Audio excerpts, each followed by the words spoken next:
ప్రార్థన మనిషికి ఏమి నేర్పిస్తుందో తెలుసా? దేవుని జ్ఞానము కలిగి నడుచుకోవడం నేర్పిస్తుంది. నెహెమ్యా చేసిన ప్రార్థన నెహెమ్యాకు జ్ఞానాన్ని ఇచ్చింది. ఏది మాట్లాడాలి, ఏది మాట్లాడకూడదు అనే వివేకాన్ని ఇచ్చింది, విచక్షణ దయచేసింది. ఎంత తెలివిగా మాట్లాడుతున్నాడో చూడండి. నా పితరులు సమాధులుండు పట్టణము పాడైపోయి దాని గుమ్మములను అగ్ని చేత కాల్చబడి ఉండగా నాకు దుఃఖముఖము లేకపోవునా అని రాజుతో అంటేని ఎక్కడ యెరూషలేము ప్రస్తావన తీసుకురాలా. ఎందుకు తీసుకురాలేదు చూపించా కదా. ఎజ్రా 4వ అధ్యాయం 12వ వచనంలో గతంలో యెరూషలేము పట్టణ నిర్మాణ విషయంలో ఆటంకాలు వచ్చినాయి, అభ్యంతరాలు వచ్చినాయి, తప్పుడు ప్రచారం జరిగింది. అదే ఆ రాజ్యంలో రాజుల యొక్క మనసుల్లో మిగిలిపోయింది. యెరూషలేమా అస్సలు దాన్ని నిర్మించడానికి వీలు లేదు. నిర్మించారంటే వాళ్ళు తిరుగుబాటు చేస్తారట, పన్నులు కూడా కట్టరట, సుంకం కూడా కట్టరట అనే అభిప్రాయం అక్కడ ఉండిపోయింది. సో ఇప్పుడు రాజు కలిగి ఉన్న అభిప్రాయాన్నే మార్చటం, రాజు తన మనస్సును మార్చుకొని ఏ యెరూషలేము పట్టణం అయితే కట్టకూడదు అని చెప్పేసి రాజులు నిర్ణయం తీసుకున్నారో వాళ్ళు ఇప్పుడు కట్టడానికి ముందుకు రావాలి అని అంటే అది అసాధ్యం. కానీ ప్రార్థన సమస్తాన్ని సాధ్యపరుస్తుంది. ఈరోజు నీ జీవితంలో నీకు అనిపించవచ్చు, నా భర్త మారడం అసాధ్యం, నా భార్య మారడం అసాధ్యం, నా కొడుకు మారడం, కూతురు మారడం అసాధ్యం అని నీకు అనిపించవచ్చు. ఏది నీ జీవితంలో ఈరోజు నీకు అసాధ్యం అనిపిస్తుంది, అసాధ్యంగా కనిపిస్తుంది, వినో. నేను ప్రకటిస్తున్న ప్రభు అయిన యేసుక్రీస్తును విశ్వసించినట్లయితే సహోదర సహోదరి, సమస్తము ఆయన సాధ్యపరచడానికి సామర్థ్యము కలిగిన గొప్ప దేవుడు. రాజు దగ్గర ఎంత వివేకంతో ప్రార్థన మనవి చేస్తున్నాడు. రాజా, నా పితరులు సమాధులు ఉండు పట్టణము పాడైపోయింది. సమాధులు సాధారణంగా ఎవరికైనా సెంటిమెంట్ కదండి. సమాధులు ఎవరికైనా సెంటిమెంటే. ఎక్కడైనా ఏ తవ్వకాలు జరిగినా ఎవరు పట్టించుకోరు. కానీ పొరపాటున సమాధిని తవ్వితే వాడిని సమాధి చేసేస్తారు. ఎందుకని? సెంటిమెంట్. మీరు గమనించారా? ఎక్కడ ఏ స్థలం జోలికైనా ఎవరైనా వెళ్ళినా పట్టించుకోవచ్చు, కానీ సమాధులు స్థలం జోలికి ఏమైనా వెళ్తాడా? వెళితే ఏమవుతుంది చెప్పండి? ఆ ప్రాంతంలో ఉన్న వాళ్ళందరూ వచ్చి మీద పడతారు. వాడిని తన్నినా, వాడిని చంపేసినా కూడా వాడు బుద్ధి ఉందండి వాడికి, వెళ్ళక సమాధుల జోలికి వెళ్ళి దాన్ని కూడా కబ్జా చేయడానికి ప్రయత్నం చంపేశారు. చంపకేం చేస్తారు? అనేస్తారు సాధారణంగా. సో సెంటిమెంట్ అది. నెహెమ్యా మళ్ళా చెప్తున్నా, ప్రార్థనా జీవితము మనిషికి ఏమి అనుగ్రహిస్తుందో తెలుసా? వివేకాన్ని ఇస్తుంది, విచక్షణను ఇస్తుంది, ఏది మాట్లాడాలో ఏది మాట్లాడకూడదో తెలియచేస్తుంది. ఎంత ఎక్కువగా నువ్వు ప్రభు సన్నిధిలో గడుపుతావో అంత ఎక్కువ దేవుని వివేకాన్ని, విచక్షణను నువ్వు పొందుకుంటావు. ఎంత తక్కువగా నువ్వు దేవుని సన్నిధిలో గడుపుతావో అంత తక్కువగా నువ్వు జ్ఞానం కలిగి జీవిస్తావు, అంత తక్కువ వివేకం కలిగి జీవిస్తావు, అంత తక్కువగా విచక్షణ కలిగి మాట్లాడుతావు. కాబట్టి సంగమా, దేవుని సన్నిధిలో ఎక్కువ సమయం గడపటానికి, ఎక్కువ సమయం దేవుని సన్నిధిలో ఉండడానికి ప్రతి ఒక్కరూ ప్రయత్నం చేయండి.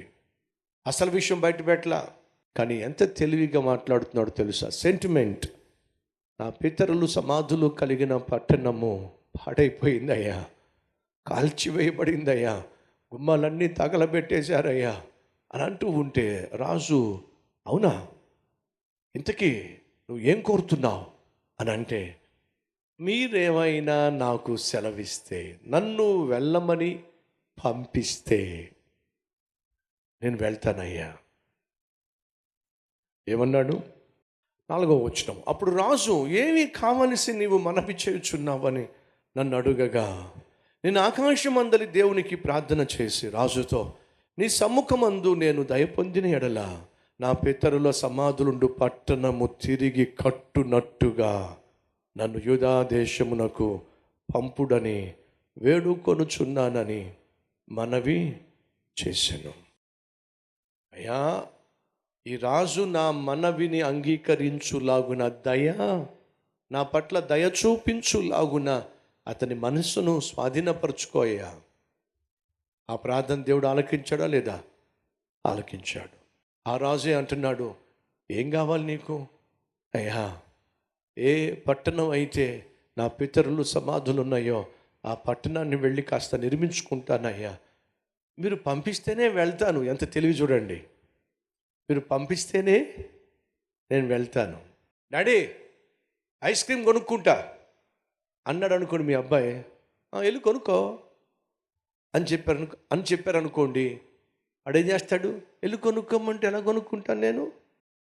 నువ్వు అన్నావు కదరా ఐస్ క్రీమ్ కొనుక్కుంటా అన్నావు కదరా, కొనుక్కో. అదే చెప్తున్నా. నేను ఎలా కొనుక్కుంటాను డాడీ? మరి నేను కొనుక్కుంటాను అన్నావు కదరా. అది తప్పు. ఏది కరెక్ట్ చెప్పండి? డాడీ, నాకు ఐస్ క్రీము కొనిపెట్టవా? ఇది కరెక్ట్. అడగడం కూడా మనం నేర్చుకోవాలండి. సహోదరులు, ఇండైరెక్ట్గా నెహెమ్యా ఏం చేస్తున్నాడంటే, నాకు లీవ్ ఇప్పించండి నేను వెళ్తానంటల్లా, నన్ను పంపిస్తే నేను వెళ్ళి ఆ పట్టణాన్ని నిర్మిస్తా. తెలివైన ప్రార్థన, జ్ఞానంతో కూడిన ప్రార్థన, వివేకంతో కూడిన ప్రార్థన. మనం ప్రార్థనలు చేస్తున్నాం, కానీ ఎలా చేస్తున్నాం? మన జీవితాల్లో మనం ఇతరులతో మాట్లాడుతున్నాం, కానీ ఎలా మాట్లాడుతున్నాం? మీరు మాట్లాడే మాటలు సమస్యను పరిష్కరించే విధంగా ఉండాలే కానీ కొత్త సమస్యలు తెచ్చుకునే విధంగా ఉండకూడదు. మనలో చాలామంది మాట్లాడితే సమస్యలు పెరిగిపోతాయి, కొంతమంది మాట్లాడితే సమస్యలు తరిగిపోతాయి. నెహెమ్యా మాట్లాడితే సమస్యలు తరుగుతాయి. ఎందుకంటే తను వివేకముతో కూడిన ఆత్మీయుడు కాబట్టి. ఈరోజు నీ జీవితంలో ఏదైనా అసాధ్యంగా కనిపిస్తుందా? అది నా వల్ల కాదు అనిపిస్తుందా? అయితే మనం ప్రభువుకు ప్రార్థన చేద్దాం. దాన్ని అసాధ్యంగా కనిపించే దాన్ని దేవుడు ఏం చేస్తాడు? సాధ్యపరుస్తాడు. రండి కలిసి ప్రార్థన చేద్దాం.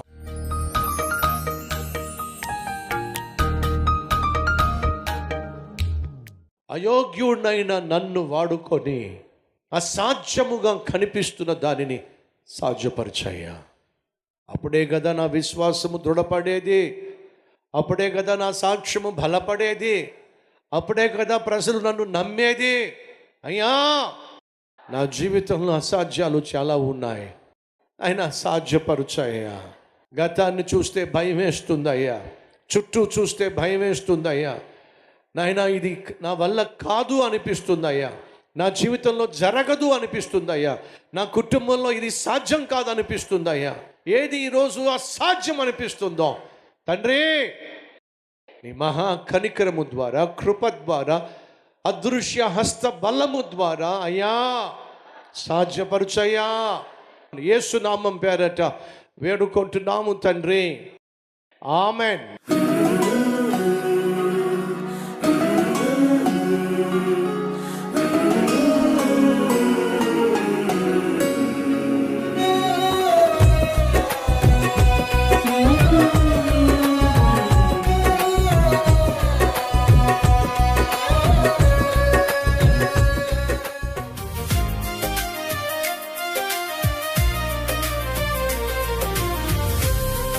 డైలీ డివోషన్ మీకు ఆశీర్వాదకరంగా ఉంటే 10 మందికి షేర్ చేయండి, లైక్ చేయండి, ఒక కామెంట్ పెట్టండి.